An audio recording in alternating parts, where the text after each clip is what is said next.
Já não quero ser igual. Renova-me, Senhor Jesus. Põe em mim teu coração, porque tudo que há dentro de mim precisa ser mudado, Senhor, porque tudo que há dentro do meu coração precisa mais de ti. Renova-me, Senhor Jesus. Já não quero ser igual. Renova-me, Senhor Jesus. Põe em mim teu coração, porque tudo que há dentro de mim precisa ser mudado, Senhor, porque tudo que há dentro do meu coração necessita mais de ti, porque tudo que há dentro de mim precisa ser curado, Senhor, porque tudo que há dentro do meu coração necessita mais de ti. Muito boa noite, é com muita alegria que nós começamos mais um programa Direção Espiritual. Obrigado, Cleuber, pela sua companhia hoje com a gente, vai nos ajudar aqui ao longo deste mês. O perdão, ele é fundamental à vida cristã. Se você quiser se manter cristã, você necessariamente terá que viver a dinâmica de perdoar e ser perdoado. Porque as pessoas vão errar com você, você vai errar com as pessoas, e os erros que nós cometemos entre nós agridem diretamente o coração de Deus. Por quê? Porque Deus é amor, Deus é comunhão. E toda vez que eu não consigo ser amor, perdão, comunhão, de alguma forma eu firo a presença de Deus em mim. Às vezes nós temos uma visão um pouco fantasiosa de como é que o nosso pecado atinge o coração de Deus. Como se Deus estivesse nos céus sendo apunhalado pelas nossas ações. Você pode pensar diferente. Deus é ferido com o nosso pecado em nós mesmos. Porque eu hospedo a presença de Deus. Você hospeda a presença de Deus. E toda vez que você não está sendo uma pessoa boa, toda vez que você está sendo cruel com alguém, toda vez que você está na prática da injustiça, da infidelidade, da desonestidade, você está ferindo a imagem e semelhança de Deus em você. É por isso que o nosso pecado atinge diretamente o Deus que nos habita. Consequentemente, machuca-nos. Porque toda vez que eu estou ferindo a Deus, eu estou me ferindo também. E o contrário também é verdadeiro. Fora da dinâmica do perdão, não há vida cristã. Porque o tempo todo nós vacilamos. Infelizmente, como dizia São Paulo, Nem sempre nós somos capazes de fazer o bem que nós gostaríamos de fazer. Então a nossa atitude, machucada pela nossa limitação, que nós chamamos isso de pecado, que é tudo aquilo que nós reconhecemos em nós como matéria grave, houve liberdade para fazer, consciência, né? Vontade. Então tudo aquilo que no meu comportamento, no meu pensamento, nas minhas palavras, nas minhas atitudes, pode ferir alguém. Ou então aquele mal que eu faço a mim mesmo. Posso viver em constante estado de pecado, por exemplo, quando eu não tenho amor próprio. Quando eu escolho o pior da vida. Acontece muito. Muitas vezes, movido pela minha falta de amor próprio, eu vou escolhendo o que na vida tem de pior. E aí eu vou comprometendo a minha felicidade, a minha realização humana. Por isso que o perdão ele vai ser em 3 dimensões. O que eu peço a Deus, e é diariamente que eu preciso pedir, porque o tempo todo eu estou falhando como ser humano. Então eu peço a perdão ao Deus que me habita, por desrespeitá-lo, por não corresponder, por não ativar os dons que Ele me deu. Mas se nós quisermos ser cristãos, nós precisamos aprender a viver a dinâmica do perdão. E hoje eu trago aqui, a gente abriu a caixinha de perguntas para facilitar a sua participação no Direção Espiritual. Você pode fazer essa pergunta por meio do meu Instagram. Se você não me segue ainda, é @PE_Fábio_de_Melo com um L só. PE_Fábio_de_Melo, arroba não, né? PE_Fábio_de_Melo com um L só. A Cíntia, ela me escreve e me diz assim: Padre, quando digo que perdoo, mas não consigo conviver com a pessoa, eu continuo em pecado? Veja bem, é uma questão bastante ardilosa, bastante difícil. Primeiro porque nós temos uma visão muito romântica e que às vezes dificulta nos ver a realidade. Quando eu perdoo alguém e quero restituir aquela presença na minha vida, eu vou viver uma experiência do perdão. É o perdão da reconstrução. É como você não querer desistir de uma pessoa que é muito especial para você. Ela errou, você já chegou à conclusão de que aquele erro não é o suficiente para você retirá-la da sua vida. É um direito seu querer a reconstrução, desde que a outra pessoa também queira reconstruir com você. Porque ela vai pedir perdão, você vai aceitar o pedido de perdão que ela fez, e juntos vocês vão reconstruir o vínculo de vocês. Esta é a dinâmica da vida amorosa. Todo mundo que se ama precisa fazer isso sempre. É claro que vai depender da qualidade do amor que nós temos. Há pessoas que mesmo se amando se ferem muito. E a gente precisa pensar na qualidade desse amor que fere o tempo todo. Porque o amor, ele é um motivo interior que precede qualquer outro motivo, que nos dá, aquele desejo de ser cada vez melhor para aquela pessoa que a gente ama. Então esta é uma experiência. Eu perdoo e quero restituir aquela presença na minha vida. Não quero perder. E às vezes nos aconselhamentos que a gente faz, a gente vê muitas situações assim. Por exemplo, uma traição no casamento, que às vezes uma das partes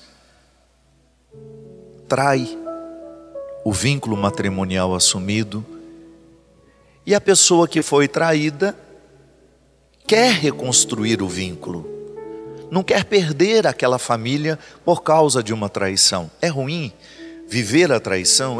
A traição fere, a traição retira a confiança, mas pode haver a possibilidade de se reconstruir um casamento a partir do perdão. Minha gente, a traição, ela pode muitas vezes acontecer e se ter sido apenas um ato falho, um momento de fraqueza, e aquilo não compromete o segmento do vínculo, porque houve o perdão. E é claro que quando nós falamos de perdão, é aquela oportunidade que você tem de guardar o suficiente da experiência para não perder de vista o que aconteceu, mas também esquecer o suficiente para aquilo não continuar machucando. Porque também não faz sentido, quando você escolhe perdoar, você ficar remoendo o passado toda hora. Porque isso dificulta muito a experiência da continuidade. Muitos casais que precisaram viver a experiência do perdão, depois têm dificuldade porque o tempo todo aquela traição é trazida à tona. Ah, mas você lembra o que você me fez? Isso não facilita a experiência do perdão. Porque o perdão, minha gente, ele não é uma realidade que acontece de uma única vez. Quem dera fosse. No momento em que você decide, digamos que você, o esposo, te traiu. No momento que você decide perdoá-lo, ali você iniciou um itinerário de perdão. Mas não significa que você já esteja curada. Você tomou a decisão do perdão. E aí, mediante oração, mediante o cultivo da espiritualidade, o Espírito Santo vai lhe ajudando a viver e concretizar a experiência do perdão que você iniciou. E é claro que seu esposo também vai contribuir na reconstrução, na edificação do perdão que você ofereceu a ele. Como? Mantendo-se fiel, estando mais presente, compreendendo a fragilidade que ele despertou em você no momento em que você descobriu a traição. É porque quando você descobre que foi traída, a primeira coisa que lhe ocorre é a insegurança. Meu Deus, não sou suficientemente boa para ele. Ele precisou arrumar uma outra. Então, quando você está reconstruindo a sua experiência conjugal, por causa de um perdão que você concedeu, você está em processo de feitura deste perdão. E é claro que seu marido vai ajudar, diminuindo essa insegurança que ele provocou em você quando ele traiu. Por exemplo, mãe e filho, o tempo todo a gente precisa se perdoar, porque a gente não quer desistir um do outro. Embora também tenha uma visão romântica, né? Porque às vezes a gente acha que porque é mãe, a pessoa sempre vai ser boa com seus filhos. Não é garantia. Há mulheres que nem tinham vocação para a maternidade e acidentalmente tornaram-se mães. E aí toda a dificuldade que ela vai ter, por não ter querido ser mãe, vai se manifestar ali, na relação com o filho. A mesma coisa um filho.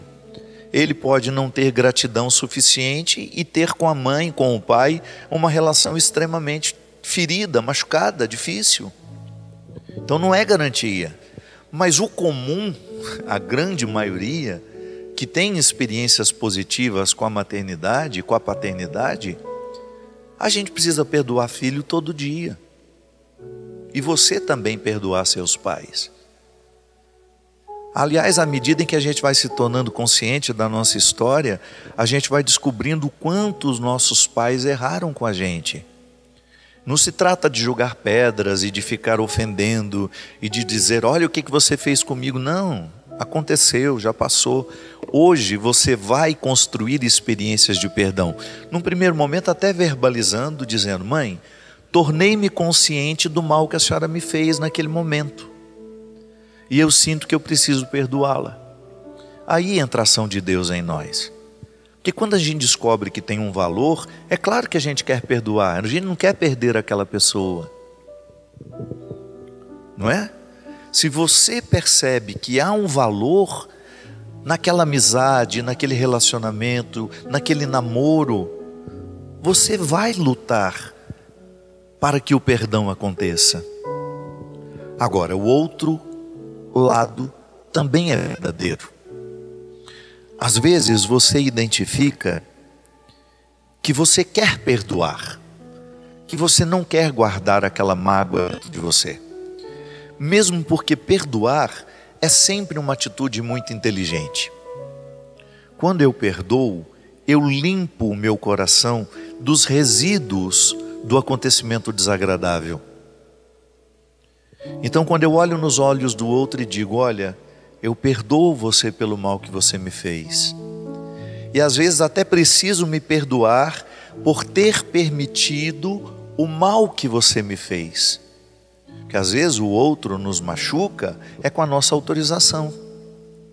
Nós vamos sendo condescendentes, a gente vai percebendo a invasão do outro, a gente vai notando a agressividade do outro, ou até mesmo um temperamento que não condiz muito com o nosso, e aí aquela pessoa é muito invasiva e ela provoca sofrimento na gente o tempo todo.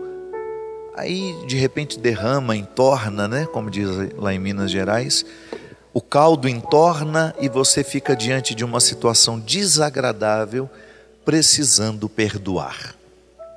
Só que aí você chega à conclusão de que você não quer ficar com aquela mágoa, você não quer guardar aquela experiência ruim, por isso você perdoa, mas você também chega à conclusão de que você não quer aquela pessoa na sua vida.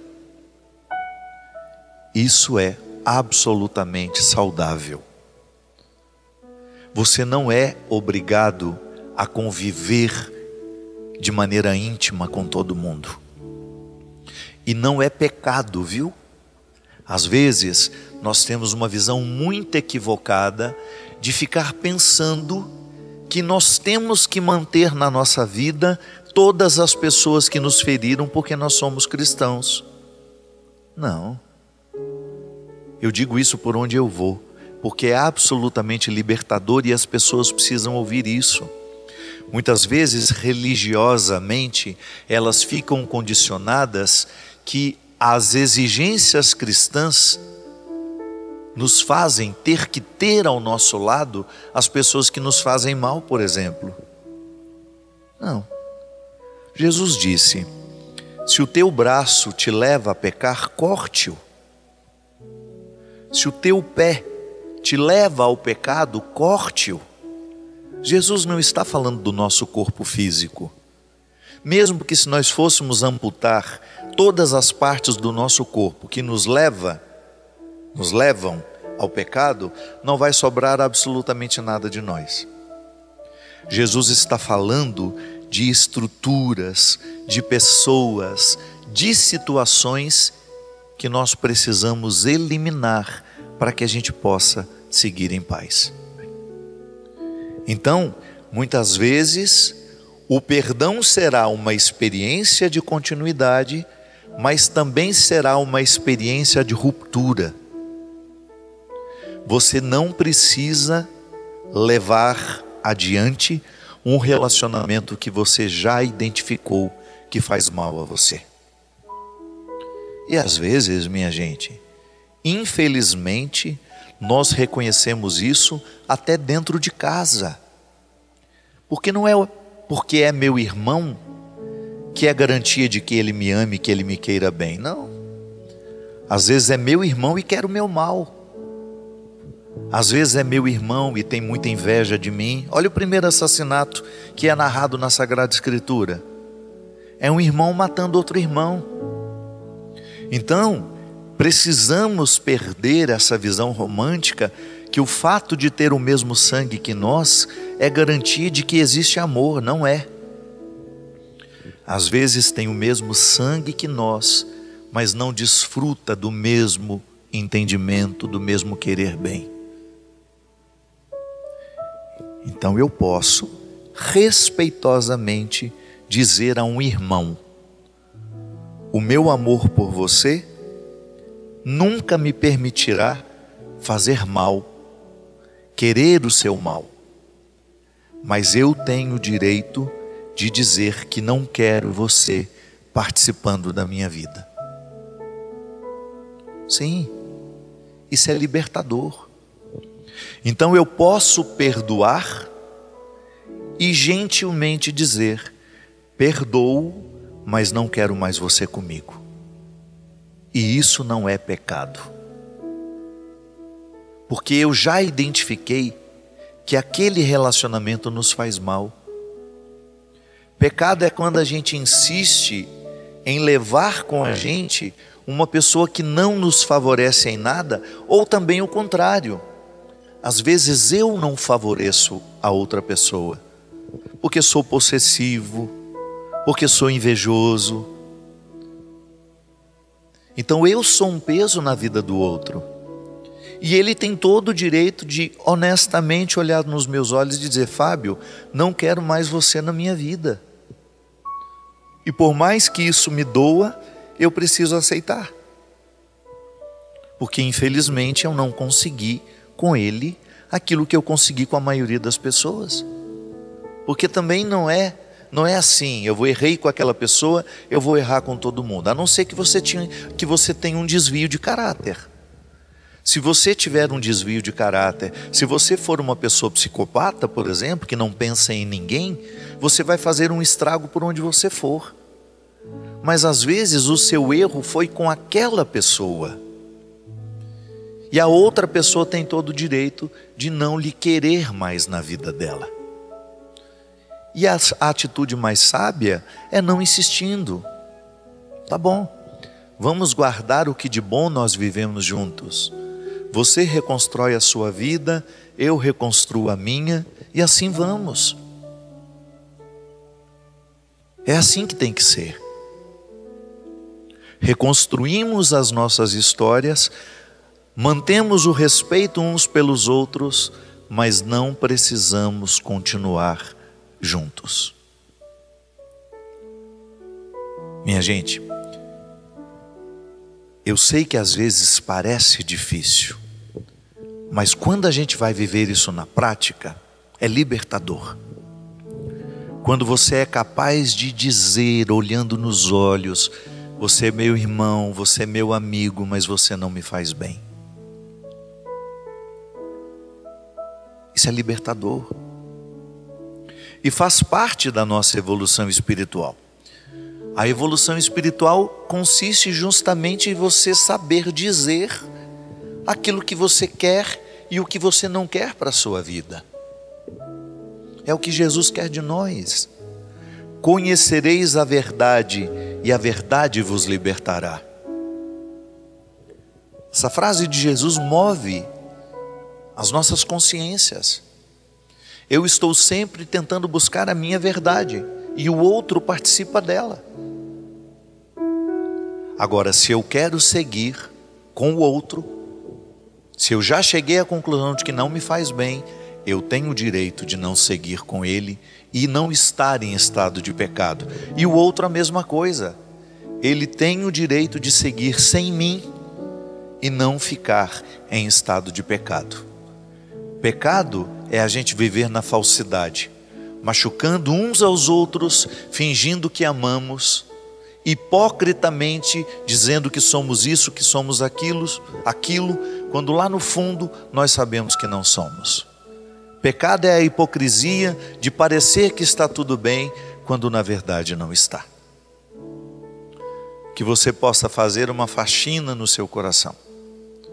Que você descubra qual é a dimensão do pecado que você precisa pedir perdão.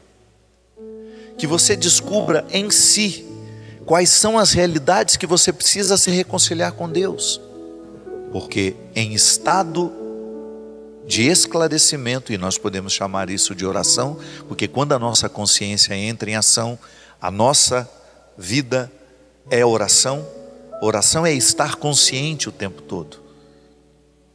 Em estado de oração, você descobre com quem você quer continuar e com quem você não quer continuar. Perdoe o que vale a pena, perdoe o que você quer que siga. Perdoe também o que você não quer que siga. Perdoar é a única opção que o cristão tem. Renova-me, Senhor Jesus. Já não quero ser igual. É inspirado nesse desejo de não continuar os erros do passado que a gente termina este programa, pedindo sobre nós a bênção e a proteção do céu, do Deus Todo-Poderoso, Ele que é Pai, Filho e Espírito Santo. Amém. Até a semana que vem, se Deus quiser. Porque tudo que há dentro de mim precisa ser mudado, Senhor. Porque tudo que há dentro do meu coração precisa mais de ti.